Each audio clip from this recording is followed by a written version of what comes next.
கர்த்தருடைய பரிசுத்த நாமத்துக்கு ஸ்தோத்திரம் உண்டாவதாக. நம்ம பாகம் முடித்து யோசுவா 2 அதிகாரங்கள் நேரத்துக்கு நம்ம பார்த்தோம். 2வது அதிகாரத்துல ராகேல் ராகேல் எரிகோவை ராகாப் வேவு பார்க்கறதுக்கு யோசுவா 2 பேரை பணிவிடைக்காரங்களை அனுப்பி இருக்கும்போது அவங்க வேவு பார்த்துட்டு வரும்போது அந்த ராகாப் என்ற வேசியின் வீட்டில் தங்கி இருந்ததை நம்ம பார்த்தோம். அவர்கள் அங்க தங்கி இருக்கிறத பார்த்த உடனே எரிகோ ராஜா என்ன செஞ்சானா ஆட்களை அனுப்பிவிட்டு அங்க வேவு பார்க்க வந்திருக்கவங்கள அழைச்சிட்டு சொல்லி அனுப்பிவிட்டு இருப்பாங்க. அவன் என்ன செஞ்சிருவா, சலல் தட்டுக்களை மறைச்சு வச்சுக்கிட்டு அவங்க வந்தது மெய்தான், ஆனா கதவை அடைக்கிற இருக்கிற நேரத்துல கதவை அடைக்கிற போது அவர்கள் வெளியில போயிட்டாங்க. அதனால நீங்க சீக்கிரமா போனீங்களா அவங்கள தேடிக்கிடலாம் அப்படின்னு சொல்லி அவன் சில செஞ்சிருவா. ஆனா எவ்விடத்தாரோ அவங்க எனக்கு தெரியாது, நீங்க சீக்கிரமா போங்க அவங்க பிடிச்சிக்கலாம் அப்படின்னு சொல்லி அவன் என்ன சொல்லுவா. சொன்ன உடனே அவங்க நினைச்சுறாங்க போயிடுவாங்க. ஆனா இவன் நினைச்சிடான் சாதனத்துல பரப்பி வச்சிருந்தவ அவங்க போன உடனே நேரம் அவங்க கிட்ட போவா. அங்க போய் கேட்கும்போது தேசத்து ஜனங்களும் அவங்க மேல அடிச்சுறாங்க, திகில் பிடிச்சு போய் இருக்கிறாங்க, அவங்க எல்லாம் சோர்ந்து போயிருக்காங்கன்னு சொல்லிட்டு எங்களுடைய ஜீவன் நாங்களும் உங்களை காப்பாற்றினது போல நீங்க எமோரியன் ராஜாவுக்கும் சீகன் ராஜாவுக்கும் செய்ததை நாங்க கேள்விப்பட்டிருக்கோம். அதனால எங்கள் இருதயம் கரைந்து போய் நாங்க இருக்கிறோம், எங்கள் தறியெல்லாம் அற்று போயிட்டு. ஆனா கர்த்தரே உயரமானத்திலும் கீழே பூமியில அவர் தான் தேவனானவர் என்பதை நாங்க அறிந்து கொண்டோம். அதனால நீங்க எங்களுக்கு நினைச்சுன்னு எங்களுக்கும் எங்கள் தகப்பன் குடும்பத்துக்கும் எங்களுக்கு தயவு செய்யணும் அப்படின்னு சொல்லி தயவு செய்யணும் அப்படின்னு சொல்லி கேட்பறான். அப்ப அவங்க சொல்லுவாங்க நாங்க உங்களுக்கு தயவு செய்யறோம்பாங்க. அப்ப அவன் என்ன சொல்லுவான், எங்களுக்கு கர்த்தர் பேர்ல ஆணையிட்டு கொடுங்கன்னு சொல்லுவாங்க. அப்ப அவங்க சொல்லுவாங்க உங்க தகப்பனையும் தாயையும் சகோதரையும் சகோதரிகளையும் அவர்களுக்கு உண்டான எல்லாவற்றையும் நாங்க உயிரோட இணைச்சுவோம், நாங்க காப்பாற்றுவோம் அப்படின்னு சொல்லிட்டு உங்களுக்கு நிச்சயமான அடையாளத்தை நாங்க நினைச்சிடறோம், நாங்க கொடுக்கணும் அப்படின்னு சொல்றாங்க. அப்போ அந்த மனுஷர்கள் அவளை நோக்கி சொல்றாங்க எங்கள் ஜீவன் தான் உங்கள் ஜீவனுக்கு ஈடு. ஏன்னா இப்ப இவங்க ஜீவனை அவங்க பாதுகாத்து கொடுத்துருக்காங்க. அதனால சொல்றாங்க எங்கள் ஜீவன் தான் உங்கள் ஜீவனுக்கு ஈடு. அதனால எங்கள் காரியத்தை நீங்க நினைச்சீங்க வெளிப்படுத்தாது இருந்தா, நாங்க இங்க வந்த காரியங்களை நீங்க நினைச்சீங்க உங்க ஜனங்களுக்கு வெளிப்படுத்தாது இருந்தால் கர்த்தர் எங்களுக்கு உங்களோட தேசத்தை கொடுக்கும் போது நாங்கள் தயையும் சத்தியமா நினைச்சுவோம், நாங்க பாராட்டுவோம் அப்படின்னு சொல்லி அந்த ராகாப் அந்த வேசிட்டு பேசுறாங்க. அது சொன்ன உடனே இப்போ சொல்றாங்க உடனே அப்பொழுது அவர்களை நினைச்சிடா கயிற்றுனால ஜன்னல் வெளியே நினைச்சா இறக்கி விடுறா. ஏன்னா மொட்டை மாடியில தான் மேல சிலர் திறப்பப்பட்டதுல படுத்திருக்காங்க. அதனால என்ன செய்யறா, இப்போ அந்த ஜன்னல் வழியா என்ன செய்யறா கயிறை கட்டி அவங்களை என்ன செய்யறா அந்த வீடு இறக்குறா. அவ வீடு எங்க இருக்கு, அலங்கத்தின் மேல இருக்குது, அலங்கத்தின் மதில இருக்குது. அந்த அலங்கத்துலதான் வெனிச்சிரா குடியிருக்கிறா, மலையில மேல அலங்கத்துல குடியிருக்கிறா. அங்க இருந்து உங்களை நினைச்சதா ஜன்னல் வழியா கயிறை கட்டி நினைச்சிரா இறக்கி விடுறா. அப்பொழுது அவள் அவர்களே சொல்லுதா, தேடுறவர்கள் உங்களை காணாதபடிக்கு நீங்க நினைச்சீங்க மலையில போய் அவர்கள் திரும்பி வர மட்டும் 3 நாள் நினைச்சீங்க ஒழித்திருங்க அப்படின்னு சொல்றா. பின்பு அதுக்கப்புறம் நீங்க நினைச்சீங்க உங்க வழியே நீங்க போங்க அப்படின்னு சொல்றா. அப்போ அந்த மனுஷர்கள் நோக்கி சொல்றாங்க நாங்க தேசத்துக்குள்ள பிரவேசிக்கும் போது நீ என்ன செய்யணும், நாங்க உங்கள்கிட்ட தேசத்துக்குள்ள பிரவேசிக்கும் போது நீ என்ன செய்யணும், இந்த சிவப்பு நூல் கயிற்று எங்களை இறக்கி விட்ட இந்த சிவப்பு நூல் கயிற்று நீ என்ன செய்யணும், எங்களை இறக்கி விட்டபடி இந்த ஜன்னல்ல என்ன செய்ய நீ கட்டி வச்சிருக்கணும். அப்ப நாங்க அதை வச்சு என்ன செய்யறோம் அடையாளத்தை நாங்க கண்டுபிடிச்சுக்கிட்டு ஒன்னும் விட என்ன செய்ய மாட்டோம், நாங்க ஒன்றும் செய்ய மாட்டோம் அப்படின்னு சொல்லியிருப்பாங்க. உடனே சொல்லிட்டு சொல்லுவாங்க இந்த சிவப்பு நூல் கயிற்று கையில கட்டணும். ஆனா நாங்க தேசத்துல இறங்கி இருக்கும் போது நீங்க என்ன செய்யணும், உங்களோட தகப்பன் உங்களோட தாயி உங்க சகோதரர்கள் உங்க சகோதரி உங்களோட குடும்பத்தார் அனைவரையும் நீங்க என்ன செய்யணும் உன் வீட்டுக்குள்ள உன்னிடத்துல உன் வீட்டுல சேர்த்து கொள்ளணும் அப்படிங்கிறாங்க. ஏன்னா அந்த ஒரு வீட்டுலதான் ஜன்னல்ல சோப்பு நூல் கட்டுறாங்க, அதை வச்சுதான் கண்டுபிடிக்க முடியும். அப்போ அவங்க அப்பா வீடு அம்மா வீடு சகோதர வீடுன்னு 4 வீடு 5 வீடுன்னு இருந்தா அது தெரியாதுல்ல. அதனால அவங்க சொல்றாங்க இந்த வீடுதான் உங்களுக்கு அடையாளம் தெரியும். அதனால அவங்க சொல்றாங்க அவங்களெல்லாம் உன் வீட்டுக்குள்ள சேர்த்து வச்சுக்கோ, இல்லைன்னா நீங்க என் கையில வாங்கின ஆணைக்கு நீ என்ன செய்வா நீங்களா இருப்பா அப்படின்னு சொல்றாங்க. சொல்லிட்டு எவனாயிலும் உங்க வீட்டு வாசல்ல வெளியில எரிச்சு கூட புறப்பட வீட்டுக்குள்ள இருக்கிறவங்க நாங்க தேசத்துக்குள்ள புறப்பட்டு வரும்போது உங்க வீட்டுக்குள்ள இருக்கிறவங்க யாருமே நினைச்சுக்கூடாது, வெளியில வாசல் விட்டு வெளியில வரக்கூடாது. வெளியில வந்தாச்சுன்னா அவங்க வெளியில வந்தது மட்டும் அவங்க நினைச்சுறாங்க அந்த ரத்தப்பள்ளி எரிச்சிடும் அவங்க தலையின் மேல இருக்கும். அப்ப எங்கள் மேல என்ன செய்யுது குற்றம் இல்லை, அவங்க மறித்து போனாலும் எங்களுக்கு ஒன்றும் தெரியாது. ஏன்னா யார் யாருக்கு எந்த வீடும் தெரியாது. ஒரு வீடு தான் அடையாளம் வச்சு என்ன செய்வாங்க சொல்லியிருப்பாங்க. அப்போ வெளியில நிற்கும் போது யார் எவருன்னு தெரியாதுல்ல, அதனால வந்து அவங்க வந்து யாரும் கை போட்டு அவங்கள கொண்டுட்டாங்கன்னு சொன்னா அந்த ரத்த பலி வந்து எதை செய்யுது, எங்க மேல கிடையாது, அது உங்க மேலதான் அப்படின்னு சொல்றாரு. ஆனா அதே போல நீங்க வந்து இந்த காரியத்தை என்ன செய்யணும், நான் வெளிப்படுத்தக்கூடாது. வெளிப்படுத்தினா நீங்க எங்கள் கையில வாங்கின ஆணைக்கு நீங்க என்ன செய்யுங்க, ஆணைக்கு நீங்களா நாங்க நினைச்சுவோம், நாங்க வந்து உங்க வீட்டுக்குள்ள வந்து நாங்க சொன்னா நாங்க உங்களுக்கு கையில வாங்கின ஆணைக்கு நாங்க நினைச்சுவோம் நீங்களா இருப்போம் அப்படின்னு சொல்றாங்க. அதற்கு அவர் சொல்றா, உங்களுடைய வார்த்தையின்படியே ஆக கிடவது அப்படின்னு சொல்றான். உங்களோட வார்த்தையின்படியே ஆக கிடதுன்னு சொல்லி அவர்களை என்ன அனுப்பி விட்டுட்டா. அவர்களும் போயிட்டாங்க. திரும்ப அந்த சூழ்நிலை கைட்டவ என்ன செய்றா, ஜன்னலே கட்டி வச்சுட்டா. அவர்கள் போய் என்ன செய்றாங்க, மலையில போய் சேர்ந்து அந்த தேடுறவர்கள் திரும்பி வர மட்டும் இவங்க என்ன செய்றாங்க, 3 நாள் அங்க என்ன செய்றாங்க, மலையிலே தரித்திருக்கிறாங்க. தேடுறவர்கள் வழியெல்லாம் அவர்களை தேடி காணாதபடி என்ன செஞ்சுட்டாங்க, வந்துட்டாங்க. இப்போ இந்த 2 மனுஷர் என்ன செய்றாங்க, நேரே திரும்பி மலையில இருந்து இறங்குறாங்க. மலையில இருந்து இறங்கி ஆற்றை கடந்து நூனு குமாரனாய் யோசுவாட்ட என்ன செய்றாங்க, வராங்க. வந்து இப்படிலாம் காரியங்கள் சம்பவித்தது அப்படின்னு சொல்லி நடந்த சம்பவத்தெல்லாம் யோசுவாட்ட என்ன செய்றாங்க, யோசுவா தானே வேவு பார்க்க அனுப்பிட்டு இருந்தாப்புல, யோசுவாட்ட போய் என்ன செய்றாங்க, சொல்றாங்க. சொன்னோன்னே கர்த்தர் இந்த தேசத்துல நம்முடைய கையில என்ன செஞ்சுட்டாரு, ஒப்பு கொடுத்துட்டாரு. அதனால தேசத்திற்குடிகளாம் நமக்கு முன்பாக அவங்க போய் என்ன செய்றாங்க, சோர்ந்து போய் இருக்கிறாங்க அப்படின்னு சொல்லி இவங்க 2 பேரும் வேவு பார்க்க வந்தவங்க 2 பேரும் என்ன செய்றாங்க, யோசுவாட்ட போய் சொல்றாங்க. இப்ப வந்து 3வது அதிகாரம் அப்படி சொன்ன உடனே இப்ப யோசுவா என்ன செய்யறான்னா தைரியமாக ஜனங்கள் எல்லாம் என்ன செய்யறாங்க, நீங்க எல்லாரும் எழுந்து யோசுவா வந்து அதிகாலையில் என்ன செய்யறா, எழும்பி இஸ்ரேல் ஜனங்களை அனைவரும் நோக்கி சொல்றோம், நம்ம வந்து என்ன செய்யறோம், இப்ப சித்தியில் வந்து என்ன செய்யும், இப்ப வந்து இவங்க எல்லாரும் சீத்தியம்ல தான் இருக்கிறாங்க, யோர்தான்ல சித்தியம்ல இருக்கிறாங்க. அதனால இவங்க அந்த யோர்தானுக்கு முன்னால சீத்தியம்ல இருக்கிறாங்க. அதனால இப்ப அவங்க என்ன செய்றாங்க, சீத்தியில் வந்து பிரயாணம் பண்ணி யோர்தான் மட்டும் வராங்க. யோர்தானுக்கு முன்னால சீத்தியம் என்ற இடத்துல இருக்கிறாங்க. அந்த இடத்துல இருந்து இப்ப இஸ்ரேல் ஜனங்கள் எல்லாரும் என்ன செய்றாங்க, அங்க வந்து பிரயாணப்பட்டு யோர்தான் மட்டும் என்ன செய்றாங்க, அங்க வராங்க. யோர்தான் மட்டும் வந்து யோர்தானை கடந்து போறதுக்கு முன்பாக அங்க எடுத்துறாங்க, ராத் தங்குறாங்க. சீத்தியில இருந்து யோர்தானுக்கு வராங்க, யோர்தான்ல கடந்து போவதற்கு முன்பாக அங்க என்ன செய்றாங்க, ராத் தங்குறாங்க. இப்போ 3 நாள் சென்ற பின்பு அதிபதிகள் பாளையம் எங்க என்ன செய்றாங்க, போறாங்க.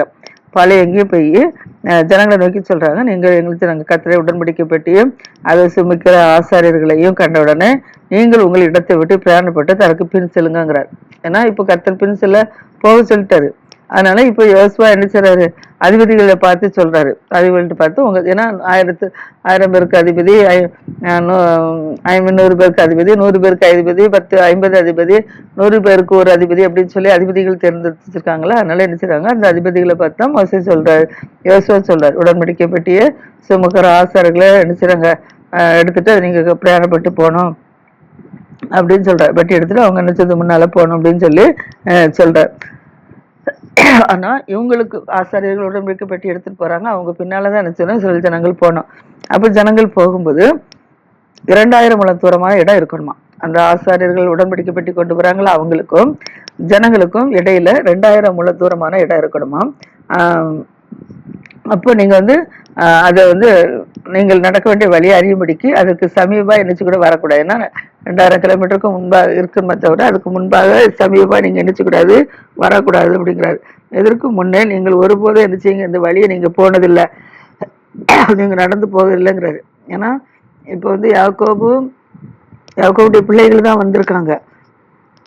ஆனா அவங்க சந்ததியில யாருமே நினைச்சல இந்த இடத்துக்கு வந்ததில்லை. அவங்களுக்குலாம் இது புதுசு இல்ல.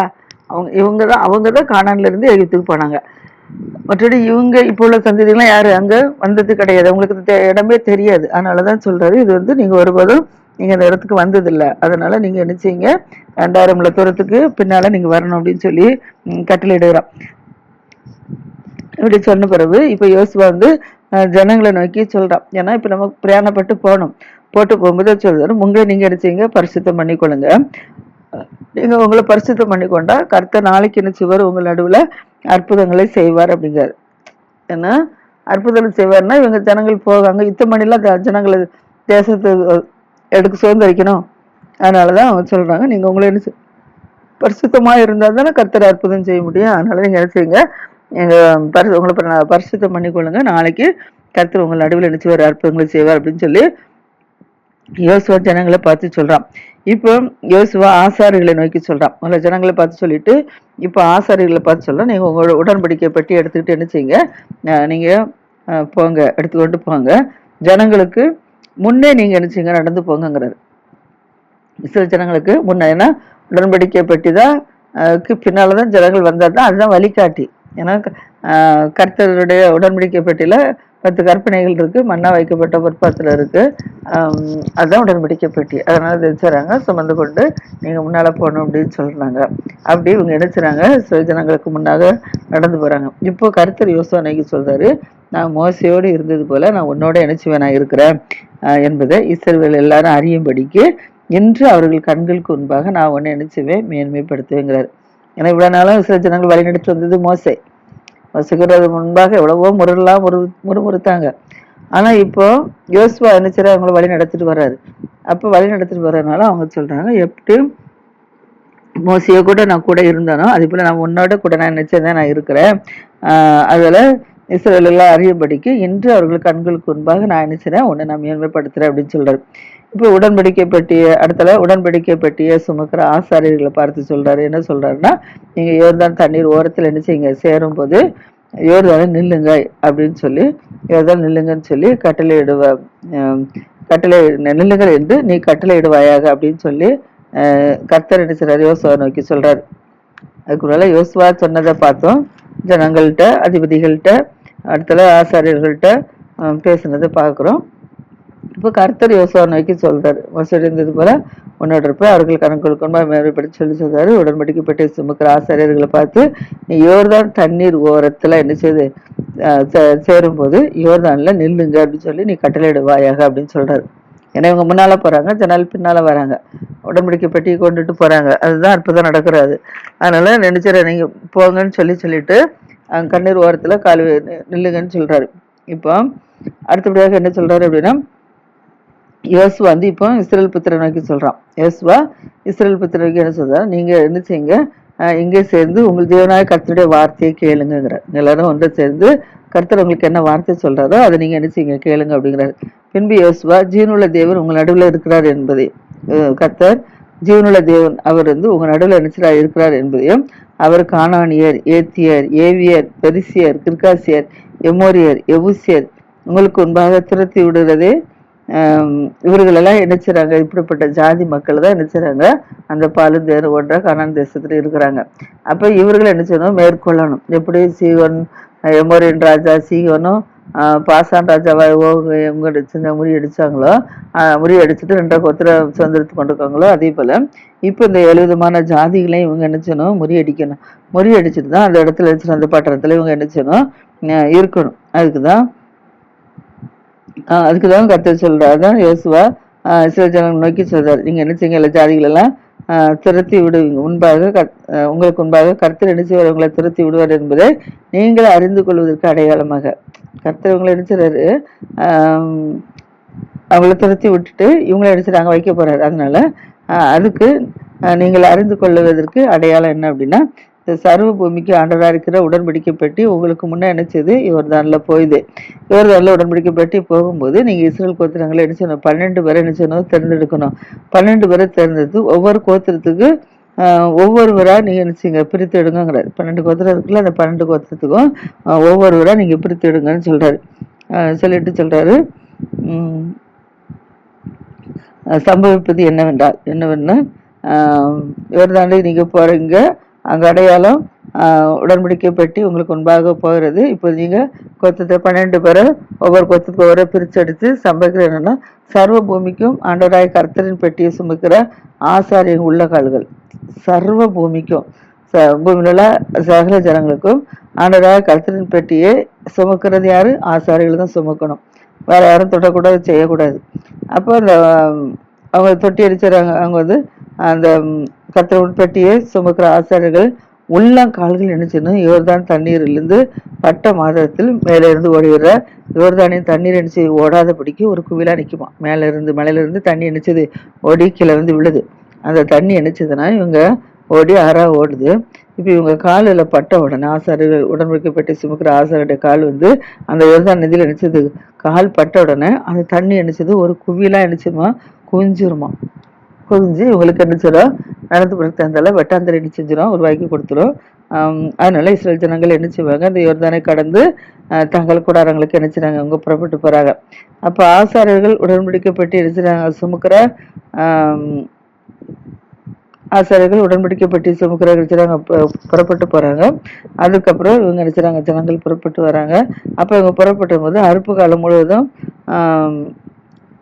முழுவதும் நினைச்ச கரை புரண்டு போம் அப்படின்னு சொல்லி சொல்றாப்புல. அதனால அந்த யோர்தான் அறுப்பு காலம் முழுவதும் கரை புரண்டு பெட்டி சுமக்கிற ஆசாரிய கால்கள் தண்ணீரில் ஓரத்தில் பட்டவுடனே, அந்த உடன்படிக்கை பெட்டி சுமக்கிற ஆசாரிய கால்கள் அந்த தண்ணீர் ஓரத்துல பட்ட உடனே மேலேந்து ஓடி வருகிற தண்ணீர் அடிச்சுமா நின்று சார்தானுக்கு அடுத்த ஆதாம் ஊர் வரைக்கும் நினைச்சுதான் அது ஒரு குவிலா நின்றுச்சான். உப்புக்கடல் என்னும் சமனான வெளியில் கடலுக்கு ஓடுகிற தண்ணீர் நினைச்சுதான் பிரிஞ்சு போயிட்டான். அப்பொழுது ஜனங்கள் நினைச்சுறாங்க, எரிவுக்கு எதிராக நினைச்சுறாங்க கடந்து போறாங்க. வெட்டாந்தரையை உருவாக்கின உடனே இப்போ அவங்க என்ன செய்றாங்க, நடந்து போறாங்க. சகல ஜனங்களும் என்ன செய்றாங்க, யோர்தானை கடந்து தீரும் மட்டும் கர்த்தருடைய உடன்படிக்கை பெட்டி சுமக்கிற ஆசைகள் எரிக அவங்க என்ன செய்றாங்க, தண்ணியெல்லாம் ஒரு குயிலா குவிஞ்சு நிற்கு. இப்போ தண்ணீர் பிரிந்து ஓடி சவனான் வழியில தண்ணீர்ல நினைச்சது பிரிந்து ஓடுது. அப்போ ஜனங்கள் எதிரிகளுக்கு எதிரே நினைச்சுறாங்க நடந்து போனாங்க. சகல ஜனங்களும் யோர்தான் நினைச்சுறாங்க கடந்து திரும்பவும் கர்த்தர் உடன்படிக்கை பெட்டி இருக்கிற லேவியனும் ஆசாரியனும் என்ன செய்யணும்னா அந்த தண்ணீர் ஓரத்தில் என்ன செய்யணும், நிற்கணும். சகல ஜனங்களும் யோர்தான் கடந்து திரும்பவும் கர்த்தர் உடன்படிக்கை பெட்டி சுமக்கிற ஆசாரியர்கள் அந்த யோர்தான் நடுவில் என்ன செய்யணும், கால் ஊண்டி நிற்கணும். நிற்கும் போது இஸ்ரேல் எல்லாரும் நினைச்சுவாங்க தண்ணீரற்ற உறைந்து தலைவலியா என்ன செய்வாங்க, கடந்து போவாங்க. இப்போ ஜனங்கள் எல்லாரும் அந்த யோர்தானை கடந்து தெரிந்து போறாங்க. அப்போ கர்த்தர் யோசுவாவுக்கு சொல்றாரு, நீங்கள் உங்கள் கோத்திரத்திற்கு ஒவ்வொருவராக ஜனங்களில் 12 பேர் நீங்க நினைச்சீங்க தேர்ந்தெடுங்க.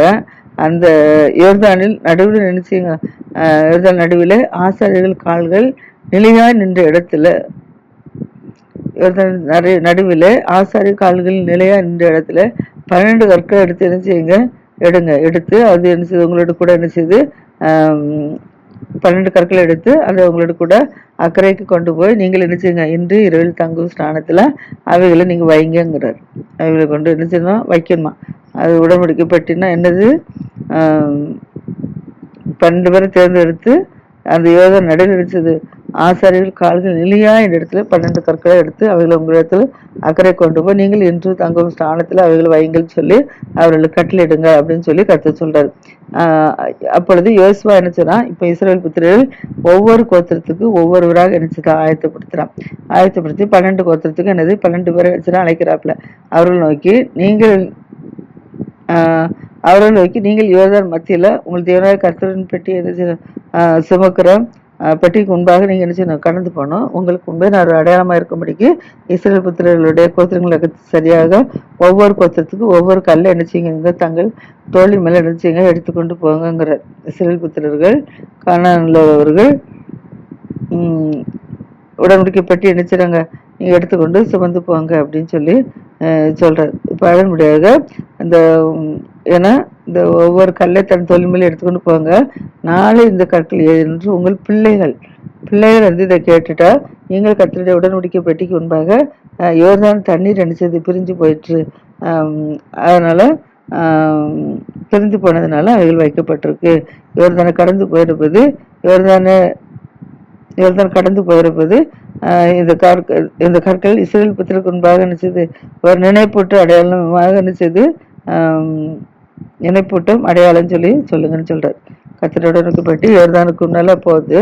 அந்த தண்ணீர் பட்ட உடனே தண்ணி நினைச்சு 2ஆ பிரிஞ்சிருது. இவங்க நினைச்சுறாங்க யோர்தான்ல நடந்து இஸ்ரவேல் ஜனங்கள் நினைச்சுறாங்க போறாங்க. அதான் இஸ்ரவேல் புத்திரருக்கு என்றைக்கும் நினைப்பூட்டம் அடையாளம் சொல்லுங்க அப்படிங்கிறார். அடுத்தபடியாக யோசுவா கட்டளையிட்டபடி என்ன செய்வானா, இஸ்ரவேல் புத்திரர் செய்து கர்த்தர் யோசுவாவோட சொன்னபடியே இஸ்ரவேல் புத்திரர் கோத்தது 12 கற்களை எடுக்கிறாங்க. அதை யோர்தான் நடுவில் நினைச்சுறாங்க எடுத்து அவர்கள் தங்களோட கூட அக்கறை நினைச்சுறாங்க கொண்டு போறாங்க. கொண்டு போய் தாங்கள் தங்கின இடத்துல நினைச்சுறாங்க வைக்கிறாங்க. யோர்தான் நடுவிலும் உடன்படிக்கை பெட்டி சுமக்கிற ஆசாரியர் கால்கள் என்று யோசுவா 12 கற்களை நாட்டுறான். அவர்கள் இந்நாள் மட்டும் நினைச்சுதான் அங்க இருக்குதான். மோசே யோசுவாவுக்கு கட்டளையிட்டு இருந்தபடி எல்லாவற்றையும் ஜனங்கள் நினைச்சுறாங்க சொல்றபடி கர்த்தர் யோசுவாவுக்கு கட்டளையிட்ட பெட்டியையும் சுமக்கிற யோர்தான் நடுவே என்ன செய்றாங்க, பெட்டியை சுமக்கிற ஆசாரிகள் யோர்தான் நடுவில் வச்சு நிற்கிறாங்க. ஜனங்கள் என்ன செய்றாங்க, தீ விரித்து கடந்து போறாங்க. மோசே யோசுவா கட்டளையிட்டபடி எல்லா ஜனங்களும் என்ன செய்றாங்க, கடந்து போறாங்க. பெட்டி சுமக்கிற ஆசாரிகள் யோர்தான் நடுவில் போறாங்க. ஜனங்கள் தீ விரித்து கடந்து போறாங்க. ஜனமெல்லாம் கடந்து போயாச்சு. அந்த செங்கடலை விட்டு என்ன செய்யாச்சு, வெளியில வந்தாச்சு. வெளியில வந்த உடனே கர்த்தருடைய பெட்டியும் என்ன செய்து கடந்தாச்சு. ஆசாரிகள் ஜனத்துக்கு முன்பாக என்ன செய்றாங்க, போறாங்க. ஏன்னா சரியாக வைக்கல. இப்போ ஜனங்கள் எல்லாரும் என்ன செய்றாங்க, அந்த உடன்படிக்கை பெட்டிக்கு முன்பாக ஆசாரிகள் என்ன செய்றாங்க, கடந்து போறாங்க. மற்ற அந்த ரூபன் புத்திர, காசு புத்திர, மனசை பாவி கொத்தரத்தை என்ன செய்றாங்க, இவர்களுக்கு இந்த புறத்தில் வச்சுறாங்க, வீடு கட்டி இருக்கிறாங்க. அதில் ஒரு சில இடங்கள் எடுத்துன்னா இஸ்ரேல் ஜனங்கள் நினைச்சாங்க, அணி அணியா நினைச்சாங்க கடந்து போறாங்க. ஏறக்குறைய 40,000 பேர் நினைச்சாங்க, யுத்த சனத்தோட நினைச்சாங்க அந்த எரிகாவின் சமனான வெளிகளுக்கு நினைச்சாங்க கடந்து போறாங்க. அப்போ அந்த நாள்ல கர்த்தர் நினைச்சார யோசுவா எனக்கு சொல்றாரு, சகல இஸ்ரேல் கணங்களுக்கு முன்பாக நான் உன்னை செஞ்சுட்டேன், மேன்மை படிச்சுட்டேன். அவர்கள் மோசைக்கு எப்படி பயந்தாது போல அதே போல அவர்கள் உயிரோட்டுக்கு நாளெல்லாம் உனக்கு என்ன செய்வாங்க, பயப்படுவாங்கன்னு சொன்னபடி இப்ப அவங்க என்ன செய்றாங்க, இஸ்ரேல் ஜனங்களுக்கு சில ஜனங்கள் எல்லாம் யோசுவாக்கு என்ன செய்றாங்க, பயந்து இருக்கிறாங்க. கர்த்தர் யோசுவாக்கு சொல்றாரு, நீ என்ன செய், சாட்சியின் பெட்டியை சுமக்கிற ஆசாரியன் யோர்தான் கரையில் என்ன செய்ய, சாட்சி பெட்டியை சுமக்கிற ஆசாரியர்கள் யோர்தான் கரையேறும்படி அவர்கள் கட்டளையிடுகிறார். இப்போ சகல ஜனங்களும் யோர்தான்ல வெட்டையில நடந்து போறப்ப என்ன செஞ்சுட்டாங்க, வெளியே நடந்து வந்துட்டாங்க. வந்ததுனால இப்ப கர்த்தர் என்ன செஞ்சாரு, யோர்தான்ல அந்த கரை, நீங்கள யோர்தான் வந்து கரையேறி வாருங்க அப்படின்னு சொல்லி ஆசாரியர்களுக்கு என்ன செய்றாங்க, கட்டளையிடுறா. அப்பொழுது கர்த்தருடைய உடன்படிக்கை பெட்டி சுமக்கிற ஆசாரியர்கள் என்ன செய்றாங்க, யோர்தான் நடுவே ஏறி அவர்கள் உள்ளங்கால் தொடங்கி கரையில ஊர்ன போது யோர்தானில் தண்ணீர்கள் என்னச்சது அப்படி திரும்பி முன்போல என்ன செஞ்சுச்சான், கரை புரண்டுச்சான். இந்த பிரகாரமாக 1ஆம் மாதம் 10ஆம் தேதியில ஜனங்கள் யோர்தான் வந்து கரையேறி எரியோக்கு கிளியான கில்காலில் வந்து இடிச்சுறாங்க, பாளையம் இறங்கி இருக்கிறாங்க. இப்போ கில்காலில் வந்து இடிச்சுறாங்க, 12 கற்களை நாட்டுறாங்க. நாட்டி அந்த கற்களை வந்து நாளைக்கு உங்க பிள்ளைகள் என்னன்னு கேட்டா நீங்க நினைச்சு நாங்க யோர்தானை கடந்து எரிகோ கடந்து வந்தோம் அப்படின்னு சொல்லுங்கன்னு சொல்லியிருக்கிறார். கருத்து தான் இதை ஆசிரியர் பரகாமே.